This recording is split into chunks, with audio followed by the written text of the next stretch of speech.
Hi guys, मैं हूं दीपेश और वीडियो को शुरू करने से पहले सबसे पहले मैं आपसे माफी मांगना चाहूंगा क्योंकि यार ये वीडियो जो है काफी दिनों बाद यानी कि लगभग 1 महीने बाद मैं ये वीडियो बना रहा हूं, आपके लिए अपलोड कर रहा हूं।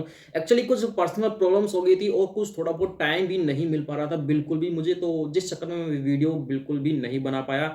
लेकिन अब मैं रेगुलर बेसिस पर आपके लिए वीडियो लेकर आऊंगा, आपके लिए रेगुलर बेसिस पर वीडियो अपलोड करूंगा। तो वीडियो को शुरू करते हैं और आज की ये वीडियो किसी स्मार्टफोन से रिलेटेड नहीं है। आज की ये वीडियो आपके लिए एक नॉलेज वीडियो है। आज की इस वीडियो के अंदर हम बात करेंगे D2M टेक्नोलॉजी के बारे में। D2M यानी कि डायरेक्ट टू मोबाइल, ये टेक्नोलॉजी बहुत ही जल्द हमें यूज करने को मिलेगी क्योंकि इसकी टेस्टिंग पूरी हो चुकी है। अब जब टेस्टिंग पूरी हो चुकी है तो बस इसको लॉन्च करना बाकी रह गया है। अब कब लॉन्च होगी इसके बारे में पूरी जानकारी हालांकि निकल कर नहीं आई है, लेकिन हाँ बहुत ही जल्द हमें यूज करने को मिलेगी। अब आपके दिमाग में एक सवाल आएगा कि आखिर ये D2M टेक्नोलॉजी है क्या और इसकी हमें ज़रूरत क्यों है। तो सिंपल भाषा में अगर मैं आपको समझाने की कोशिश करूं तो D2M टेक्नोलॉजी एक ऐसी टेक्नोलॉजी है जिसमें हम बिना इंटरनेट के कोई भी वीडियोस या फिर मल्टीमीडिया को हम अपने फ़ोन या फिर लैपटॉप के अंदर प्ले चला सकते हैं, जिसके अंदर हमें कोई भी यूज़ करने की ज़रूरत नहीं है।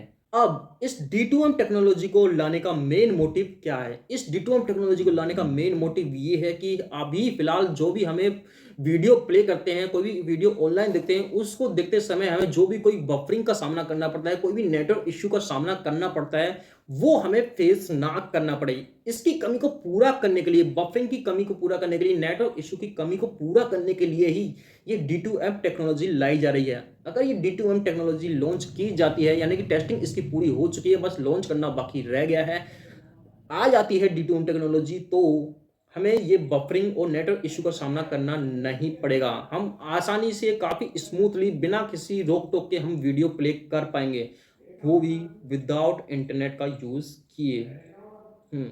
और इसकी टेस्टिंग पूरी की है भारत की 2 कंपनियों ने मिलकर, जो कि है दूरसंचार विभाग यानी कि डिपार्टमेंट ऑफ टेलीकम्युनिकेशन और प्रसार भारती। ये दोनों कंपनियां मिलकर IIT कानपुर के साथ इस टेक्नोलॉजी को बहुत ही जल्द लॉन्च करने वाली हैं। अब अगर एग्जांपल दूं तो जैसे कि हम रेडियो के अंदर कोई भी हम आवाज़ सुनते हैं, कोई भी गाने सुनते हैं, कोई भी न्यूज़ सुनते हैं, बिल्कुल वैसे ही। और दूसरा एग्जांपल अगर मैं दूं तो जैसे कि D2H direct to home technology, इसके अंदर भी हमें क्या है, हमें किसी भी इंटरनेट की जरूरत नहीं है, लेकिन फिर भी हम कोई भी टीवी सीरियल देख पाते हैं, कोई भी फिल्म देख पाते हैं। अब जैसे कि फिलहाल हमें कोई भी यूट्यूब पर कोई वीडियोस देखनी है, अमेजॉन प्राइम, नेटफ्लिक्स, हॉटस्टार, यहाँ पर हमें कोई भी एपिसोड देखना है, कोई भी फिल्म देखनी है, तो उन सबको देखने के लिए हमें सबसे पहले इंटरनेट कनेक्शन की जरूरत पड़ती है। इंटरनेट कनेक्शन होगा तभी हम कोई भी वीडियो प्ले कर पाएंगे, हम ऑनलाइन देख पाएंगे, हम डाउनलोड कर पाएंगे। लेकिन अगर D2M टेक्नोलॉजी आ जाती है तो हमें इन सब चीज़ों की जरूरत नहीं है, मतलब इंटरनेट कनेक्शन की हमें जरूरत नहीं पड़ेगी। विदाउट इंटरनेट कनेक्शन के भी हम कोई भी नेटफ्लिक्स, हॉटस्टार, अमेजॉन प्राइम या फिर यूट्यूब पर हम कोई भी वीडियो प्ले कर सकते हैं। कोई भी हमें गाना सुनना है, कोई भी हमें कोई फिल्म देखनी है, कोई भी हमें एपिसोड डाउनलोड करना है या फिर ऑनलाइन प्ले करना है, वो हम सब विदाउट इंटरनेट कनेक्शन के D2M टेक्नोलॉजी के जरिए हम कर पाएंगे। जैसे कि D2H है, हम D2H के अंदर क्या होता है, हमें एक सेटअप बॉक्स की जरूरत होती है, हमें एक छतरी की जरूरत पड़ती है, उसके बाद ही हमें कनेक्शन मिल पाता है सैटेलाइट के जरिए, तो तभी हमारे टीवी के अंदर वीडियो प्ले हो पाती हैं। अब आपके दिमाग में सवाल आएगा कि D2M कैसे काम करेगी, तो D2M भी लगभग ऐसे ही काम करेगी, हमें इसके अंदर भी सैटेलाइट की जरूरत पड़ेगी और टावर्स की जरूरत पड़ेगी। अब ये टावर्स कहाँ से आएंगे? अब ये जो टावर्स हैं ये वही टावर्स रहेंगे आपके जियो के टावर, एयरटेल के टावर, वोडाफोन यानी कि वी के टावर, ये सब के सब टावर बिल्कुल वही रहेंगे। यानी कि इनके जरिए हमें सिग्नल मिलते रहेंगे और ऐसा इसलिए हो पाएगा क्योंकि दूरसंचार विभाग, डिपार्टमेंट ऑफ टेली कम्युनिकेशन और प्रसार भारती, इन दोनों कंपनियों ने भारत की other ISP internet service provider कंपनियां यानी कि एयरटेल, वोडाफोन, आइडिया, जियो, इन सब के साथ जो है टाई अप कर लिया है।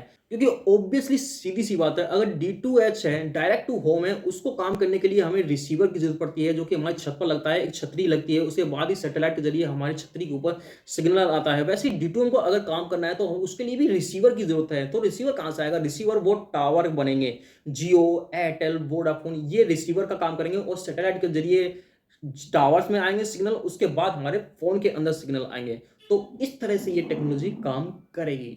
अब जो भी पॉइंट्स मैंने आपको बताए हैं वो सुनने में तो काफी फ्यूचरिस्टिक लगते हैं, हाँ यार, हमारी बफरिंग की सारी प्रॉब्लम सॉल्व हो जाएगी। हमें कोई भी नेटवर्क इश्यू का सामना नहीं करना पड़ेगा। हमें कोई भी वीडियो अगर देखनी है तो हम आसानी से वो देख सकते हैं। हम अपना एपिसोड देख सकते हैं। कोई भी फ़िल्म हमें देखनी है ऑनलाइन स्ट्रीमिंग प्लेटफ़ॉर्म पर हम आराम से देख सकते हैं। लेकिन D2M टेक्नोलॉज़ी लाने के साथ-साथ इसके बहुत सारे सवाल खड़े हो जाते हैं, जो कि अपने आप में ही बहुत सारे कॉम्प्लिकेटेड हैं। अब पहला सवाल यहाँ पर ये आता है कि जैसे कि D2S टेक्नोलॉजी है, डायरेक्ट टू होम, इसके अंदर हमें सेट टॉप बॉक्स यूज़ करते हैं। अब मान लीजिए जब हम सेट टॉप बॉक्स का यूज़ करते हैं तो जब भी कोई मौसम खराब आ जाता है, कोई भी वायर की प्रॉब्लम हो जाती है, तो उस समय हमें बफरिंग का सामना करना पड़ जाता है। तो क्या ऐसी प्रॉब्लम हमें इस D2M के अंदर हमें देखने को नहीं मिलेगी? क्या इस बात की कोई गारंटी है? मान लीजिए अब मौसम खराब हो जाता है तो क्या उस कंडीशन में भी हम अपने मोबाइल के अंदर D2M का यूज़ करके वो वीडियोज़ आराम से देख पाएँगे, या फिर हमें जैसा कि सेट टॉप बॉक्स के अंदर हमें बफरिंग का सामना करना पड़ता है, वैसा ही कुछ हमें इसके अंदर भी देखना पड़ेगा।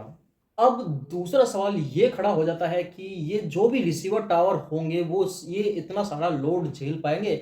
यानी कि जो भी ISP internet service provider Airtel, Jio, Vodafone, इनके जो टावर्स हैं, अभी एक समय में एक ही सर्विस प्रोवाइड करवा रहे हैं, कॉलिंग, इंटरनेट की। अब D2M आ जाएगी तो एक समय में इनको 2-2 सर्विस प्रोवाइड करवानी पड़ेंगी। तो इस चीज़ का लोड ये झेल पाएँगे या फिर नहीं? यहाँ पर इस चीज़ की बात हो रही है। और अब सबसे बड़ा सवाल तो ये खड़ा होता है कि इस टेक्नोलॉजी को यूज़ करने के लिए भी क्या हमें कोई रिचार्ज प्लान खरीदना पड़ेगा? मतलब यार, D2M टेक्नोलॉजी लाई तो जा रही है, लेकिन कंपनी वाले इतने भी बेवकूफ़ हम मुझे नहीं लगते हैं कि ये सब हमें फ्री में बाँट देंगे।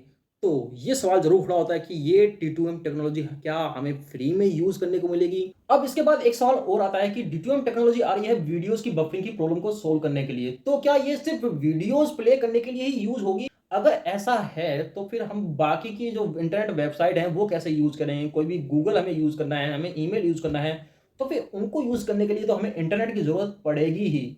यानी कि इंटरनेट भी हमें चाहिए, अब D2M भी हमें चाहिए। अब इंटरनेट का तो हमें रिचार्ज प्लान पे हम कर रहे हैं, हम हर महीने का हम रिचार्ज प्लान ले रहे हैं। अब D2M अगर आ जाएगी तो वो भी तो अपना मंथली रिचार्ज प्लान्स लेकर आएगी, तो फिर क्या हमें डबल-डबल चार्ज देना पड़ेगा? अब ये D2M कैसे काम करेगी, किस तरह से काम करेगी, इसका कितना यूज़ है फ्यूचर के अंदर, ये यूज़ेबल भी है या फिर नहीं? इसका एक्चुअल पता तो हमें तब मालूम पड़ेगा जब हम नॉर्मल लोग इसको यूज़ कर पाएँगे। अब जो मैंने आपको ये रामायण और महाभारत मैंने आपको सुनाई है, उसके ऊपर मुझे एक छोटा-सा मुहावरा याद आ रहा है, और वो ये है कि पनीर की सब्ज़ी बन तो रही है, लेकिन उसका स्वाद कैसा है, ये तो हमें खाने के बाद ही पता चलेगा। अब आप में से कितनों को मेरी ये बात समझ में आई है? आप मुझे कमेंट में बताइए।